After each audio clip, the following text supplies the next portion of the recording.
ইয়াতে 7 বছৰ তেখেতে বোলে দুবাৰ মান এতিয়ালৈকে কান্দিছে বোলে এই কথাটো লৈ আপোনালোকে অকণমান সাৱধান হ'ব আৰু তেখেতসকলে আগবাঢ়ি যোৱাত মানে সহায় কৰিব বুলি দাদাই যিহেতু আম গছৰ কাষতে আছে সেইকাৰণে ভাবিছোঁ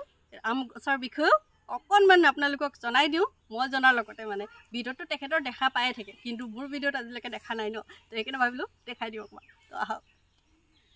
দাদা আপোনাৰ এটা পাছত এটা সুধি আছোঁ আজি দিনটো ময়ে ল'ম তাকে আম দেখিছোঁ ইমানে ফুলি আছে নহয় ওপৰৰ পৰা মানে একেবাৰে তললৈকে এইখিনিতো নাই আৰু ইখন বাৰীত যদি যাওঁ নহয় একেবাৰে বনৰ পৰা মানে ফুল ফুলি থকা দেখা পাইছোঁ তো সঁচাকৈ দেখি খুব ভাল লাগিছে আৰু এনেকুৱা কিছুমান কাম কৰি গৈছে নহয় আমাৰ গোটেই মানে অসমে বুলি ক'ব লাগিব আৰু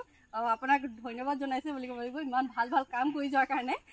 তো সঁচাকৈ বহুত ভাল লাগিছে আৰু এই আম খেতিটো আপুনি কেনেকৈ কৰিছে কি ধৰণে কৰা হয় মানে অকণমান যদি ৰাইজক জনাই দিয়ে নিশ্চয়কৈ এইখিনি প্ৰায় 7 বছৰ আগতে মই পৰীক্ষামূলকভাৱে কৰিছিলোঁ এইটো হ'ল অম্ৰপালি প্ৰজাতি অসমৰ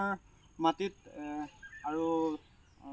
অসমৰ মাটি আৰু জলবায়ুৰ সৈতে খাপ খাব পৰা খুব এটা সুন্দৰ প্ৰজাতি হয় এইটো অম্ৰপালি প্ৰজাতি আৰু ইতিমধ্যে আমাৰ অসমৰ মাৰ্কেটত উপলব্ধ হোৱা নাই যদিহে ইউটিউবত চাৰ্চ কৰি চোৱা হয় ভাৰতবৰ্ষৰ ভাল গুণাগুণ থকা 10টা আমৰ ভিতৰত 4 নম্বৰত পৰে এই অম্ৰপালি প্ৰজাতি গতিকে আমাৰ সৌভাগ্য এতিয়া নিঃসন্দেহে ক'ব পাৰোঁ যে আমাৰ অসমৰ যিকোনো কৃষকে এই প্ৰজাতি আমৰ খেতি কৰিব পাৰে খুব ভাল গুণাগুণ আৰু বজাৰৰ ফালৰ পৰাও এটা খুব ভাল তেনেকুৱা লাভালাভ পাব পৰা এটা খেতি আৰু ইয়াৰ কিছুমান বিশেষত্ব আছে যিহেতু এটা ভিডিঅ'তে বা কম সময়তে গোটেইখিনি কথা ক'ব পৰা নাযায় মই যিহেতু তেনেকুৱা যথেষ্টখিনি তেনেকৈ যতনো কৰা হৈছে আৰু এনেকুৱা ধৰণে যে ফুলি আছে তাৰ অন্তৰালত মই কেনেকুৱা ধৰণৰ যত্ন কৰিছোঁ সেইটো এটা কথা আৰু কেৱল ফুলিলেই নহ'ব এই আমবিলাক কেনেকুৱা ধৰণে মানে ৰ'ব বা ৰোৱাব লাগিব বা আম থাকিব সেইটো ধৰণেও মানে কিছুমান কথা আহি পৰে আৰু তাৰ প্ৰতিও কিছুমান যিহেতু মই ভিডিঅ' আগতে আগবঢ়াইছোঁ যি কি নহওক তথাপিতো আপোনালোকে যে মানে অধিক তথ্য যদি জানিব বিচাৰে তেতিয়াহ'লে দাদা চেনেলটো আছে আপোনালোকে জানে চাগে পেজত ধৰ্ণিয়াম চেতিয়া বুলি আছে তেখেতৰ পেজখন তো তাতে গৈ আপোনালোকে মানে চাব পাৰিব আৰু যিহেতু বিভিন্ন সময়ত লিচু আম ফুলোতে খুব ফুলে কিন্তু ফলবোৰ বা কলিবোৰ নৰয় সৰি যায় তাৰ কিছুমান কাৰণ থাকে প্ৰথম কথাটো হ'ল কি আমি আগতীয়াকৈ ফুল ফলৰ বাবে প্ৰস্তুতি চলাব লাগিব সেই গুৰিত পচন সাৰ গোবৰ বা জাবৰ তেনেকৈ দি নিয়মীয়া পানী যোগান ধৰিব লাগিব আৰু দ্বিতীয় কথাটো হ'ল কি ফুলাৰ আগতে কিছুমান কীটনাশক ভেঁকুৰনাশক কীটনাশকটো এইটো কাৰণে দিয়া হয় যিহেতু আমাৰ ইয়াতে বিভিন্ন ধৰণৰ অপকাৰী পোক পতংগবিলাকে থিতাপি লৈ থাকে ফুলৰ কলিবিলাক ওলোৱাৰ লগে লগে খাই দিয়ে বা অনিষ্ট কৰি দিয়ে আৰু দ্বিতীয় কথাটো হ'ল ঠিক তেনেদৰে ভেঁকুৰবিলাকো থিতাপি লৈ থাকে পানী পোৱাৰ লগে লগে ইয়াত মানে সিহঁতৰ বংশবৃদ্ধিটো হৈ যায় বা বিয়পি যায় তাৰপিছত যেতিয়া পানী পৰি যায় ফুলবিলাকত তেতিয়া সিহঁতে এই ফুলবিলাকলৈ বিয়পি পৰি ফুলবোৰ কলা কলা পৰি সৰি যায় তাৰ কাৰণে আগতীয়াকৈ প্ৰতিকাৰ কৰিব লাগে আৰু কিছুমান হৰমনৰ অভাৱতো সৰি যায় কিছুমান কাৰণতে মানে 2-3টা কাৰণত এইবোৰ কলিবোৰ নৰয় গতিকে সেইখিনি মই বিতংভাৱে যিহেতু নিশ্চয় মাজে মই কিছুমান ভিডিঅ' আগবঢ়াওঁ যি কি নহওক এটা কথা নিঃসন্দেহে ক'ব পাৰোঁ যে অসমৰ মাটি আৰু জলবায়ুৰ সৈতে খাপ খোৱা খুব এটা সুন্দৰ প্ৰজাতি অম্ৰপালি প্ৰজাতি আৰু ইতিমধ্যে মই প্ৰায় 8টামান প্ৰজাতি পৰীক্ষামূলকভাৱে কৰিছোঁ ইয়াৰ ভিতৰতে কেইটামান ভাল প্ৰজাতি খুব ভাল ফলাফল বুলি কৈছোঁ আৰু এই বছৰ মই প্ৰায় 16টা প্ৰজাতি নতুনকৈ কৰিছোঁ সেইকেইটা বাৰু পৰৱৰ্তী সময়ত মই নিশ্চয় যদি ভাল ফলাফল পাওঁ আগবঢ়াই দিম আৰু ৰাইজে আটাইতকৈ মানে বিচৰা বস্তুটো হ'ল আম বুলি ক'ব লাগিব অম্ৰপালি আমটোৰ বিষয়ে ৰাইজে কৈয়ে থাকে আৰু যদি ল'ব বিচাৰে কোনোবা ইয়াৰ পুলি তেতিয়াহ'লে আপোনাৰ লগত যোগাযোগ কৰিবা বেলেগ কিবা আছে নেকি মোৰ লগত তেনেকৈ যোগাযোগ কৰিব পৰা হয় আৰু ছানফ্লাৱাৰ নাৰ্চাৰী যিহেতু মই প্ৰায় উল্লেখ কৰি থাকোঁ এখন বিশ্বাসযোগ্য নাৰ্চাৰী আৰু সেই নাৰ্চাৰীখনৰ পৰা মই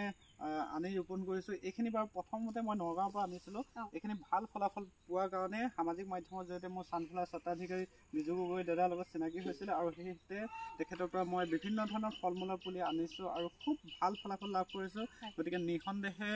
আপোনালোকে বা কোনো ইচ্ছুক ব্যক্তিয়ে যদি তেনেকুৱা ধৰণৰ ফল মূল ৰোপণ কৰিব বিচাৰে মই ৰোপণ কৰা প্ৰজাতিবোৰ নিশ্চয় যোগাযোগ কৰিব পাৰিব মোৰ লগতে যোগাযোগ কৰিব আৰু তাতো যোগাযোগ কৰিব তাৰপিছতে অসমৰ কেইজনমান এতিয়া নতুন নতুন ল'ৰাকো তেনেকুৱাকৈ দায়িত্ব দিয়া হৈছে এনেকুৱা ধৰণৰ নাৰ্চাৰী কৰিব ৰোৱাৰ পিছত কিমান দিনৰ পিছত মানে এবছৰৰ পৰাই লাগে এতিয়া এইটো ফেব্ৰুৱাৰী মাহ হয় অহা বছৰ ফেব্ৰুৱাৰী মাছত ফুলিবই কিন্তু আমৰ ফুলবিলাকো মই ভাঙি দিয়া হয় তাৰো কিছুমান কাৰণ মই তুমি যদি ইচ্ছা প্ৰকাশ কৰা তেতিয়াহ'লে মই পৰৱৰ্তী ভিডিঅ'ত মই সেইখিনি তথ্যখিনি দিম ঠিক আছে বাৰু আৰু ইয়াৰ ডিষ্টেঞ্চটো কিমান দি মানে ৰুব লাগে এইখিনি প্ৰায় সদ্যহতে 20 বাই 20 হ'লে ভাল হয় মই কিন্তু অলপ ঘন কৰি দিছিলোঁ যিহেতু উদ্যান হৈছে হয় কিন্তু খুব লেহেমীয়া গতিত ইয়াৰ বৃদ্ধি হয় ধৰি লোৱা এইবাৰ এটা এই ঠানিটোতো মই ভাঙি দিম ইয়াৰ পৰা 4টা ওলাব অহা বছৰো ফুলিব সেইকেইটা ভাঙি দিম 4 4 16টা ওলাব তাৰপিছত আকৌ সেই 16টাৰ পৰা আকৌ 4 হলং 64 এনেকুৱা ধৰণে বাঢ়ি গৈ থাকে তাৰমানে আৰু গছজোপা ক্ৰমান্বয়ে জোপোহা হৈ থাকে আৰু এই আমবোৰ এতিয়া হয়তো মাটিত ওলমি থাকিব পাৰে 7 বছৰ যদিও বয়স হৈছে গতিকে এনেকুৱা দুজোপামান যদি ঘৰৰ সন্মুখত থাকে বজাৰ পৰা নিকিনিলে চলি যাব এইজোপা কি 7 বছৰ হ'ল এইজোপা 7 বছৰ বয়স হ'ল এতিয়ালৈকে ইয়াতে কিন্তু 7 বছৰলৈকে আমাৰ যিবিলাক স্থানীয় প্ৰজাতিৰ আম কঁঠাল নালাগে কিন্তু এইবোৰ হ'ল একে বছৰে লাগে আৰু এটা কথা মই এইখিনিতে ক'ব বিচাৰো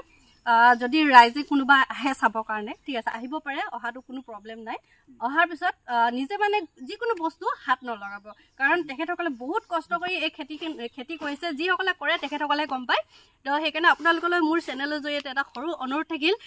আহি লৈ যিকোনো বস্তুত মানে হাত নিদিব যদি আপোনালোকৰ কিবা প্ৰয়োজন হয় বা কিবা ল'বলৈ মন যায় তেখেতসকলক ক'ব তেখেতসকলে নিজে আপোনালোকক দিব আৰু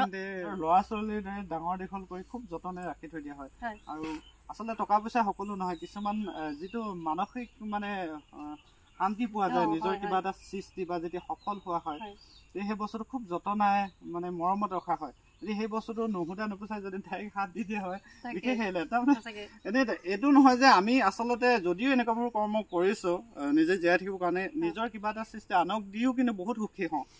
একদম মানে নিজে নাখাই দিব পাৰে যেতিয়া মানুহবোৰ আহে ইমান ভাল লাগে কিন্তু কেতিয়াবা সৰু কিছুমান কথাই মানে অকণমান আঘাত দিছে মানে কথাটো আপোনালোকে গম পাইছে কি কথা আঘাত দিছে মানে এই কথাটো মই কালিৰ পৰা মানে শুনি আছো সেইকাৰণে আপোনালোকৰ আগত ক'লো সঁচাকৈ মানে যোৱাকালি বৌ কৈ আছিলে তেখেতে বোলে দুবাৰমান এতিয়ালৈকে কান্দিছে বোলে এই কথাটো লৈ কাৰণ তেখেতসকলে খুব কষ্ট কৰি এইখিনি ডাঙৰ দীঘল কৰে এইটো নহয় যে যেতিয়া আমটো হ'ব তেতিয়া আপোনালোকে হাত লগাই দিলে সেইটো নহয় এই যেতিয়া ফুল হয় ফুলখিনিৰ পৰাই আপোনালোকে হাত নলগাব যদি আহে কাৰণ কেলৈ চুই দিয়াৰ লগে লগে তাত ফুলটো হৈ যাব হৰাৰ পিছত তাত যদিও লাগিব লগা আছিলে সেইটো নোহোৱা হ'ব মানে আৰু এনেকুৱা হৈছে সেইটো তেওঁবিলাকৰ গাত দুখ দিব খোজা নাই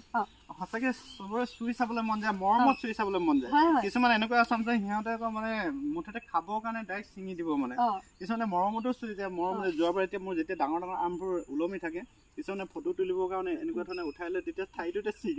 ছিঙি যায় তাৰমানে তেতিয়া মানুহজনে কলা ৰঙৰ পৰি যায় সেইটো বেয়া পাবলগীয়া নহয় তেখেতেও বেছি মানে নাজানে কথাটো কাৰণ ডাঙৰ থাকে আৰু ঠাইডাল সৰু থাকেতো সেইটো কাৰণে তেনেকুৱা হৈ যাব একো নাই সেইটো ভুলৰ কমে হয় সেইখিনি বাৰু তথাপিও পৰাপক্ষত আপোনালোকে মানে সেইখিনি সাৱধান হ'ব অকল এখেতৰ বাৰীত আহিলে সেয়া হ'ব সেইটো নহয়